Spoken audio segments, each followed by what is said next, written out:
నమస్తే, welcome to KK Telangana. మనం ఇంతకుముందు బ్యాక్ సైడ్ సర్వే నెంబర్ 130లో చేసినాము. అది మొత్తం వచ్చేసి ఆ సర్వే నెంబర్లో 800 గదాలు వాటర్ బోర్డు కోసము మన హైదరాబాద్ పెట్టడం జరిగింది. అదే పక్కన ఈ 1200 గదాలు షాపింగ్ కాంప్లెక్స్ విషయంలో ఇక్కడ కూడా హైడ్రా బోర్డు ఉండే.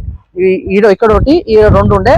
ఈ రెండు తీసేసి ఈ బోర్డు తీసేసి ఏమవుతుందంటే, ఈ బోర్డు తీసేసి పక్క పెట్టేసి ఇక్కడ కొన్ని ఇల్లు అన్నిళ్ళకు పర్మిషన్ ఇస్తూ జరిగింది. అక్కడ దాంతో పాటు ఏమైంది, ఇక్కడ పక్కన ఇల్లు ఉంది, బిల్డింగ్ ఉంది కదా, ఈ బిల్డింగ్ ఓనర్ కూడా మన ముందే ఉంది అమ్మ. వాళ్ళు వివరంగా మన ముందు చెప్పడానికి ముందు వచ్చింది. అమ్మ నమస్తే. అమ్మ నమస్తే. ఏంది ఇక్కడ హైదరాబాద్ ఓవర్ తీసిర్రు, మరి ఇదంతా ఈ స్టోర్ ఏంది, ఈ షాపింగ్ కాంప్లెక్స్ ఏంది, ఇక్కడో బోర్డు అక్కడో బోర్డు, మరి హైడ్రానే చీటింగ్ చేసిన అనిపిస్తుంది. అవును సార్, హైడ్రానే చీటింగ్. చెప్పండి వివరంగా నాకు. ఇది 800 గజాలు వచ్చేసి వాటర్ ట్యాంక్. అయితే దీంట్లో ఏం చేశారంటే, ఎప్పుడో ఒక 10-15 సంవత్సరాల క్రితమే ప్లాట్లు వేసేసారు.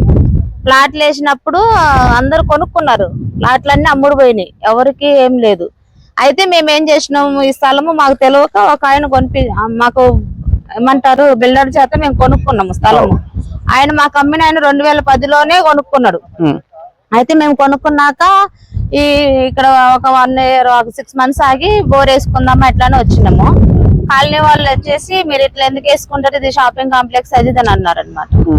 అంటే మేము వెనక మాకు పర్మిషన్ ఉంది, రిజిస్ట్రేషన్ అయింది కాబట్టి మేము కొనుక్కున్నాము. సరే అమ్మాయి, మీకు ఇది హైడ్రా బోర్డు ఉన్న తర్వాత మీకు ఎట్లా, మీరు వాళ్ళు హైడ్రా బోర్డు ఫస్ట్ లేదు సార్, మీరు కొన్నప్పుడు లేదు, మేము కొన్నప్పుడు లేదు, బోర్డు లేదు. మేము ఇట్లా స్లాబ్ వేసుకునేటప్పటికి హైడ్రా వాళ్ళు వచ్చి హడావిడిగా అప్పుడప్పుడు వచ్చి బోర్డు పాతారు. కాలనీ వాళ్ళు పిలిపించారు, హైదరాబాద్ వాళ్ళే వచ్చారు. వచ్చినాక బోర్డు పాతారు. బోర్డు పాతినాక మేము అడిగాము హైదరాబాద్ వాళ్ళని, ఇది ఎందుకు, ఇదేమన్నా బందలు గడ్డ, లేకపోతే ఏమన్నా చెరువు కట్ట, లేకపోతే ఏమన్నా పార్కింగ్, ఎందుకు ఇట్లా చేసినారంటే వాళ్ళు అన్నారు, అంటే మీరు కాలనీ వాళ్ళని అడగండి, వాళ్ళు ఏమన్నా పిలిపించారేమో అని అన్నారు. అసలు ఎందుకు వాతిపించారు ఇక్కడ బోర్డు? షాపింగ్ కాంప్లెక్స్ అని వాదిపించారు సార్, హైదరాబాద్ వాళ్ళు వాదిపించారు. కానీ ఇక్కడ ఈ 1200 గదాలలో మీరు 200 గదాలు కొన్నారు. మాది 120. మరి మీకు ఇచ్చారా, పర్మిషన్ ఇచ్చారా? ఇక్కడ హైదరాబాద్ బోర్డు వాదిన తర్వాత దాని ముందే కొన్నారు. ఇదంతా ఇంత జరగగా పర్మిషన్ ఎలా ఇచ్చారు మరి మీకు? మాకు ఈ బోర్డు బాతకు ముందు అసలు బోర్డు లేదు సార్. ఫస్ట్ అయితే రాకముందే మీకు పర్మిషన్ ఉంటేనే కొనుక్కున్నాం ఈ ప్లాట్. కొనుక్కున్నాక వచ్చిన తర్వాత వాతారు. మేము మా ఇల్లు స్లాబ్ వేసుకునేటప్పుడు అప్పుడప్పుడు పిలిపించి పాతారు. ఓకే, పాతినాక ఒక 2-3 నెలలు ఉంచారు, తర్వాత వాళ్ళే కట్ చేసిపోయారు. ఇప్పుడు షాపింగ్ కాంప్లెక్స్ ఏముండదు ఇక, ఇంకేం లేదు. మరి ఎప్పుడో నుంచి అమ్ముకొని పోయారు ప్లాట్లన్నీ. కానీ అప్పుడు మాత్రం షాపింగ్ కాంప్లెక్స్ అని పెట్టారు, ఇప్పుడు మాత్రం అన్ని ప్లాట్లు అమ్మేసుకున్నారు. దీన్ని బట్టి హైడ్రా చీటింగ్ చేసిన అనిపిస్తుంది కదా?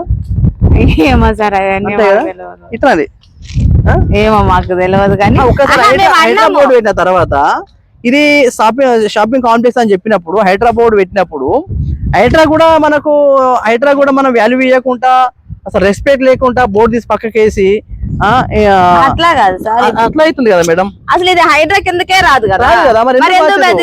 అదే అంటున్నా అమ్మా, ఈ హైడ్రా కిందకి రాదు. ఇది గవర్నమెంట్ భూమి కాదు, ఇది పట్ట భూమి, రిజిస్ట్రేషన్ భూమి, కొనుక్కున్నారు. మరి అవన్నీ ఉండగా ఇలా షాపింగ్ కాంప్లెక్స్ పెట్టిరు వాళ్ళే తీసేసారు. వాళ్ళు ఎందుకని అడుగుతున్నాను. మేము అప్పుడు హైడ్రాని అడిగాం సార్. హైడ్రా వాళ్ళని అడిగితే వాళ్ళు ఒక 4-5 వ్యాన్ వేసుకొని మరి వచ్చి బాధ పెట్టిపోయారు. హైడ్రా వాళ్ళే వచ్చారు, బాధ పెట్టిపోతే ఏమో మా కాలనీ వాళ్ళు కంప్లైంట్ ఇచ్చారని మేము వచ్చాం, మాకు సంబంధం లేదని చెప్పారు వాళ్ళు. సంతోషం. ఇది ఇక్కడ ఉన్న విషయం ఏంటంటే, వాస్తవానికి ఆ సైడ్ చూసినాము, అక్కడ వాతావరణం 800 గదులు అలా ఉంది. ఇక్కడ మనకు ఇంటి ఈ ఓనర్ అమ్మ, ఈ మేడము క్లియర్ గా చెప్పింది, సార్ మన గతంలో ఈ హైడ్రా బోర్డు వాత ముందుకే మేము ప్లాట్ కొనుక్కున్నాం. హైడ్రా బోర్డు వాత ముందుకు కొనుక్కున్న తర్వాత స్లాబ్ వేసినప్పుడు వచ్చి వీళ్ళు ఆటోమేటిక్ పిలిచారు. కాకపోతే ఇది హైడ్రా కిందకి రాదు, హైడ్రా అని వీళ్ళు షాపింగ్ కాంప్లెక్స్ పెట్టారు. ఇప్పుడు ఇది ఏం లేదని బోర్డు తీసేసి ఇవన్నీ ప్లాట్లు చేసి ఇల్లు కట్టుకుని పర్మిషన్. మరి మున్సిపాలిటీ కమిషన్ కూడా, టౌన్ ప్లానింగ్ వాళ్ళు కూడా ఎలా ఇస్తారు పర్మిషన్? అసలు దీని మీద ఎంక్వైరీ చేయాలి కదా. మరి అప్పుడు బోర్డు వాతిరు, మరి ఇప్పుడు ఎందుకు మా ఫ్లాట్ అని అంటారు? దీనిపైన మనము కరెక్ట్ తెలుసుకోవాలంటే బోర్డు మున్సిపల్ కమిషన్ అడగాలి, దాంతోపాటు టౌన్ ప్లాన్ అడిగితే అది క్లియర్గా అర్థమవుతుంది. వెయిట్ చేయండి, 10 లైక్స్. Thank you.